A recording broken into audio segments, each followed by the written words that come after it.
Hello, my name is Pokerfaceavat and welcome to the seventh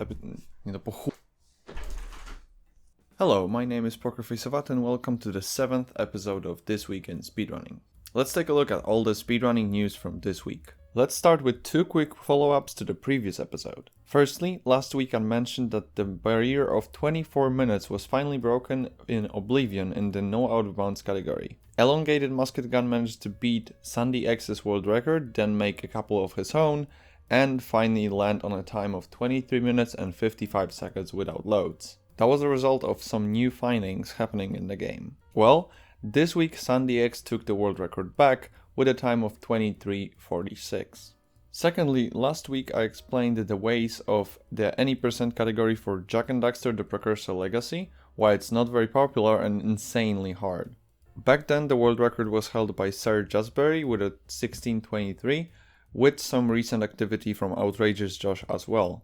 Last week Josh took over the world record and is still the one holding it with a 16:13. Ratchet and Clank Going Commando had a very important skip found last week. Fear, an active Ratchet and Clank speedrunner, found the Big Clank Yeet skip, or at least that was the initial name. It saves about 15 seconds in every category of the game. The way it works is one of the platforms in the game launches the player up, ignoring the ceiling.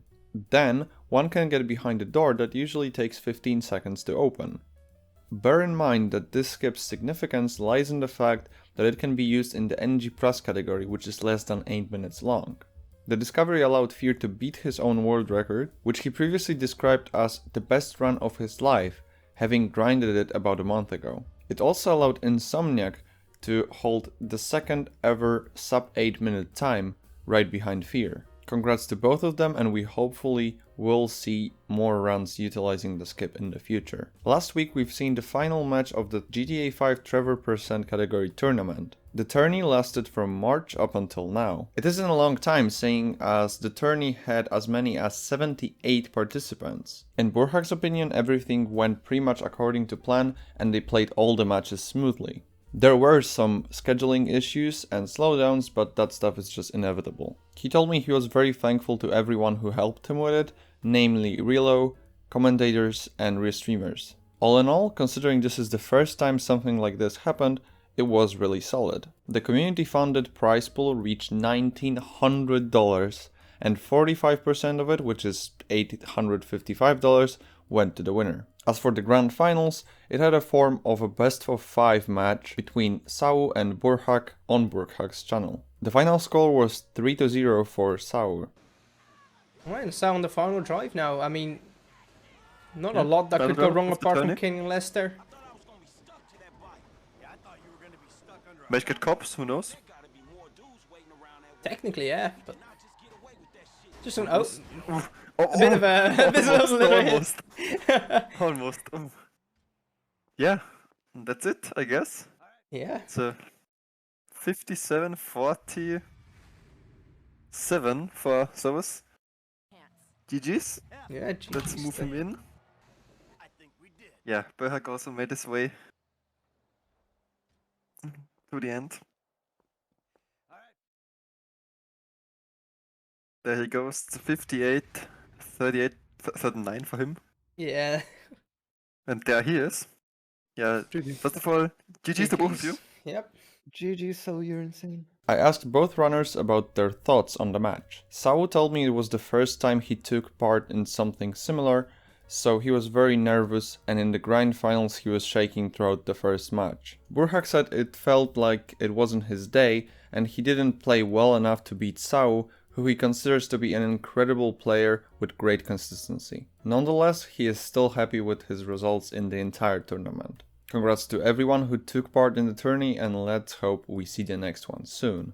Faction Guerilla saw a new discovery this week, which could be major for the game, but isn't a full skip just yet. There's a location in the game called Free Fire Zone. The game really doesn't want you to enter it too early, and entering it before a specific mission in the game that takes place about an hour and a half into the run will straight up kill you. The trigger for killing the player is huge, and up until now, there was no known way of avoiding it. Last week, a user by the name of Liadel found a way to get there by warping into a car in a very specific manner.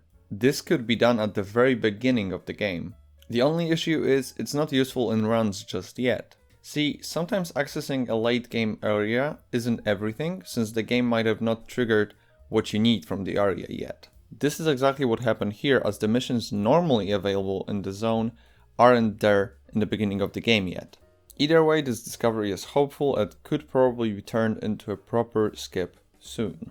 Secret Agent Barbie Royal Jewels Mission is a platformer game for the Game Boy Advance. It caught my eye recently with its level up optimization. This week we saw a new 14:29 world record in the any percent category, which was only a second faster than the previous one. The game also had only about 8 seconds of improvement in the last couple of months. It isn't very popular, but it's far from being dead. I spoke with Pach, the world record holder. They explained that the optimization in the run comes from the fact that everything is just super clean. It was so to the point where he started utilizing task strats just to get any advantage. He thinks it could be an interesting game to learn, so if you're looking for one, make sure to check it out. There's nothing I hate more than Windows 7.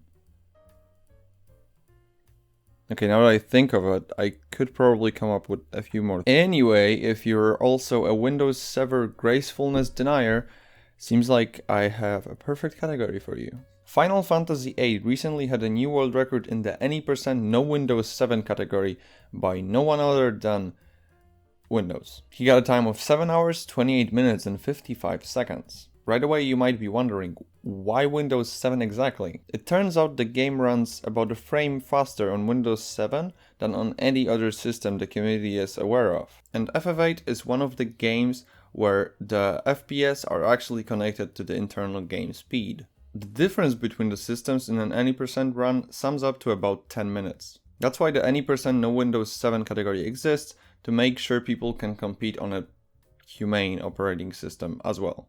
Staying on the Final Fantasy topic, this weekend we will see a relay race from the Final Fantasy community.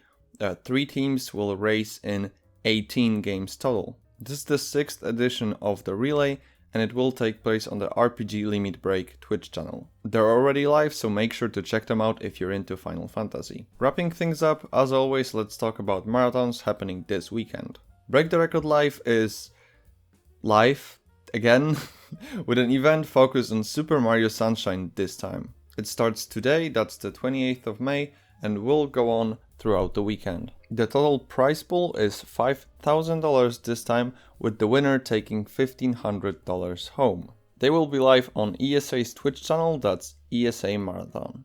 This weekend we also have Bingoton Summer 2021, an event that's focused on a niche that is speedrunning bingos. They also start today and will be live until Sunday. You can watch them on the Speedruns Live Twitch channel or their own channel at Bingoton. And that would be all for this week. Make sure to leave a like and subscribe if you liked the episode. The show also has a Twitter account at TWI Speedrunning. Make sure to follow it, and if you have any news from your community worth sharing, DM me there right away. From all of us here at This Week in Speedrunning, thank you very much, and see you next week.